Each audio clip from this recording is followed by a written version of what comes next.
ketika kita melakukan sesuatu pada dasarnya, hasilnya adalah untuk kita sendiri.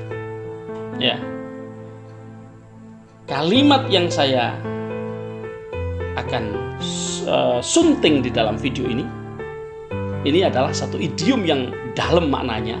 Setiap orang tahu, tapi seringkali orang tidak atau mungkin mengabaikan implementasinya.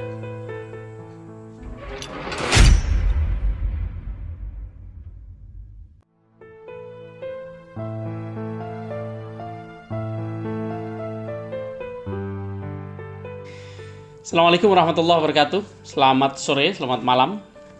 Apa kabar teman-teman semuanya? Ketemu lagi dengan saya di channel Sandikala. Teman-teman, saya ini tadi sore-sore sebelum maghrib buka Instagram. Saya menemukan sebuah tulisan ya, karena memang saya kalau buka Instagram banyak yang saya buka itu adalah latihan-latihan menulis ya, karena memang kaligrafer kan begitu, yang dilihat adalah seperti apa orang menulis.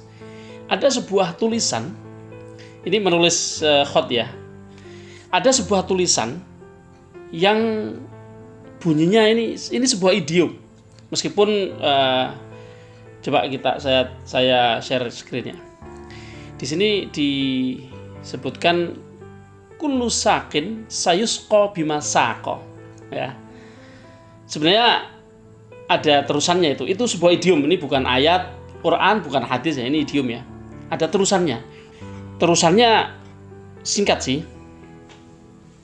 Kullu sakin sayusqa bima saqa wala yadhlimu rabbuka ahada. Nah, gitu. Wala yadhlimu rabbuka ahada. Jadi setiap orang yang memberi minum, saqa artinya memberi minum. Sayusqa akan diberi minum bima saqa dengan apa yang pernah diberikannya, dengan minuman yang pernah diberikannya. Wala yadhlimu rabbuka ahada, dan Tuhanmu tidak akan pernah menzalimi seseorang. Nah, gitu ya. Tentu teman-teman sudah tahu maksudnya, bahwa apa yang kita tuai itu sesuai dengan yang kita tabur.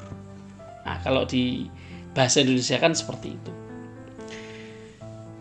Ya, banyak sih ya, idiom-idiom, bahkan hadis juga ada yang sejalan dengan intisari dari apa yang saya temukan di Instagram tadi. Suatu saat Rasulullah menyatakan kama tadinu tudanu.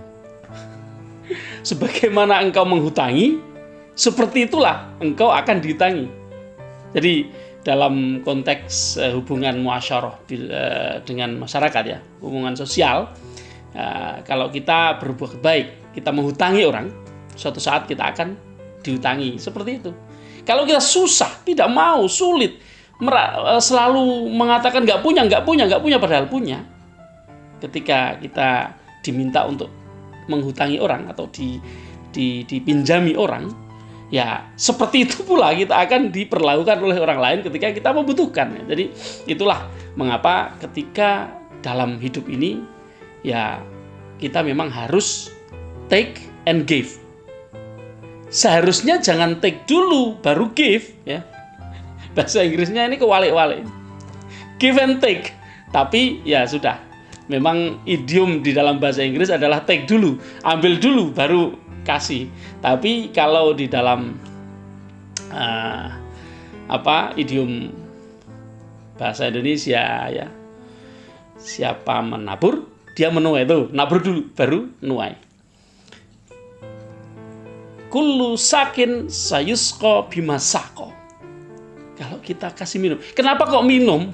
Karena ini idiom bahasa Arab ya. Bahasa Arab itu kan tanah di tempatnya tandus ya.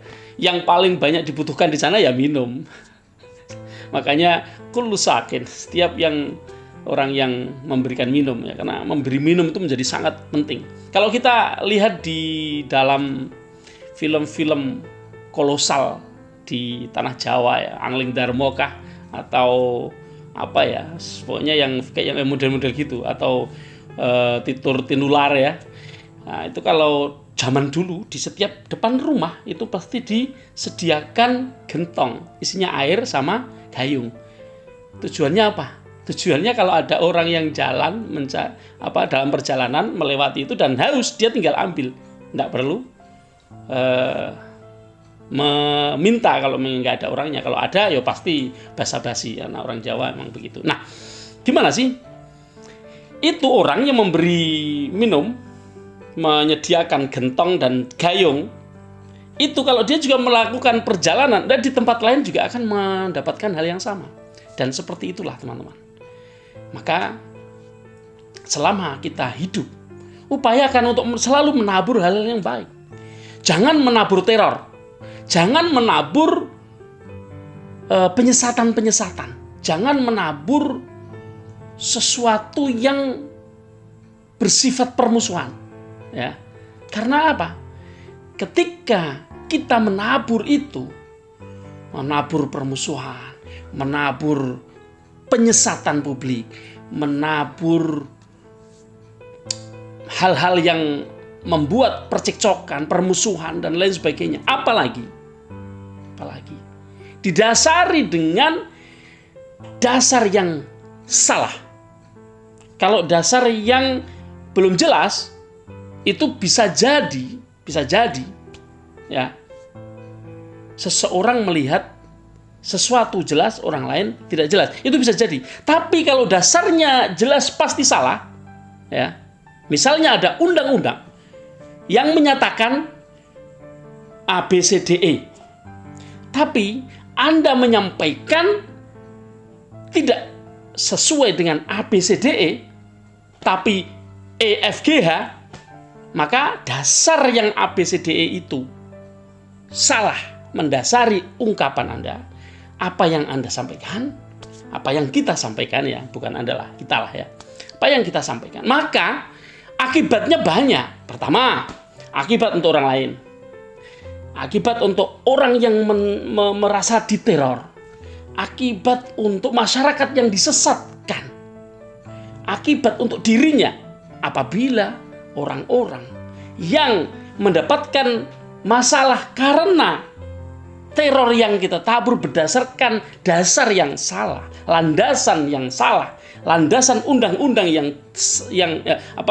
undang-undangnya ada tapi tidak tahu, padahal undang-undang harus tahu, ya.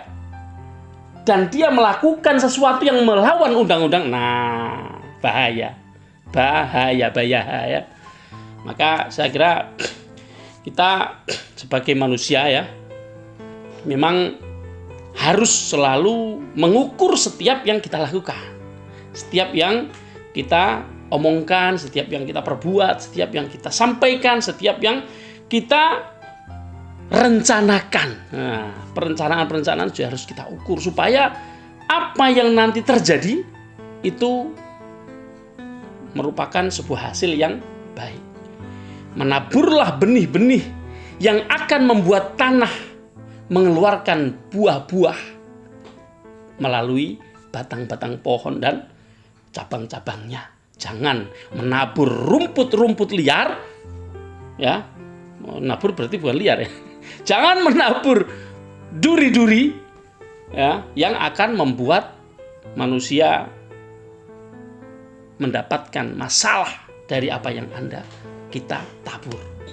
Karena ketika orang lain mendapatkan masalah dari apa yang kita tabur, maka sejatinya masalah itu akan menimpa kita.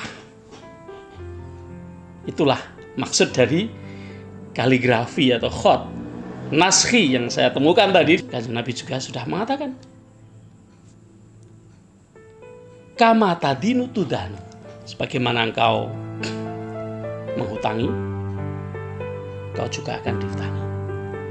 Bagaimana engkau memperlakukan orang, seperti itu juga engkau akan diperlakukan orang. Selamat malam, sampai jumpa.